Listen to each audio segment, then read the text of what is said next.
Namrud merupakan sosok raja yang menikahi ibu kandungnya sendiri, seorang pemimpin keturunan kelima dari Nabi Nuh. Namanya dikenal sebagai Namrud bin Kan'an bin Kush bin Ham bin Nuh, seorang raja yang populer di peradaban dunia sekitar tahun 2275 hingga 1943 sebelum Masehi. Negara bekas pemerintahannya kini disebut Irak, sebuah peradaban Mesopotamia kuno yang banyak disebut dalam kitab suci.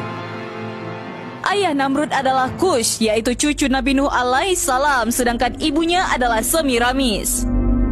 Ibunya pada usia remaja telah menikah dengan ayahnya. Konon sehari setelah berhubungan intim dengan Semiramis, ayahnya meninggal dunia. Oleh karena itu saat Namrud lahir, ia tidak mempunyai ayah. Ibunya adalah seorang wanita yang cantik dan bijaksana. Setelah ia lahir, konon dia tidak pernah disentuh oleh manusia dan Namrud dianggap sebagai anak yang suci. Ini telah menambah keyakinan Namrud bahwa ia adalah anak Tuhan. Raja Namrud telah dianugerahi dengan daya intelektual yang tinggi dan menjadi ahli dalam berbagai bidang seperti seni desain, matematika, dan ilmu falak. Dia telah menemukan sistem seksagesimal yang membagikan lingkaran ke 360 derajat, 1 jam ke 60 menit, dan 1 menit ke 60 detik. Selain itu, dia menetapkan bahwa satu hari dibagi menjadi 24 jam, setiap jam ke 60 menit, dan 1 menit ke 60 detik. Menurut dia, hari dimulai pada waktu tengah malam dan bukannya pada waktu matahari terbenam seperti yang dipercaya oleh kaum sebelumnya. Di samping itu, Namrud mahir dalam perhitungan matematika dalam konstruksi bangunan-bangunan besar, jembatan, kuil, istana, dan bendungan.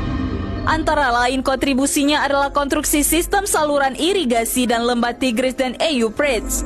Dialah orang pertama yang menggunakan batu bata dari tanah liat yang dibakar sebagai bahan bangunan. Bahkan Namrud terkenal sebagai arsitek Menara Babel, yaitu bangunan pencakar langit yang pertama di dunia. Sayangnya, sebagai seorang ateis, dia telah menyalahgunakan kemampuan itu untuk menyesatkan rakyatnya.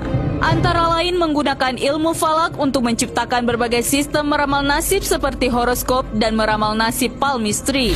Tujuannya adalah untuk menunjukkan bahwa manusia tidak perlu Tuhan karena manusia mampu memprediksi dan mengubah nasibnya dengan sendiri.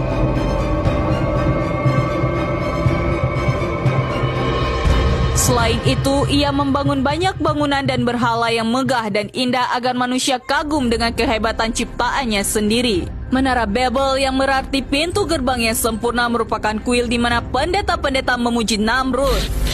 Tujuannya dibangun adalah untuk menaikkan sebuah bangunan yang mampu mencapai kayangan. Menurut buku sejarah para rasul dan raja, pada abad ke-9 oleh ahli sejarah Islam terkenal Al-Tabari, menara tersebut telah dihancurkan oleh Allah Subhanahu wa Ta'ala. Awalnya para pendahulunya menggunakan satu bahasa, yaitu bahasa Suryani, tetapi ia memecahnya ke 72 bahasa yang berbeda. Akibatnya mereka tidak dapat berkomunikasi satu sama lain dan tidak dapat melanjutkan pembangunan menara tersebut. Ia juga sangat meminati ilmu sihir dan menggunakannya untuk mempengaruhi pikiran rakyatnya. Konon dia mempelajari ilmu tersebut dari dua malaikat Harut dan Marut yang pernah disebut dalam Al-Quran.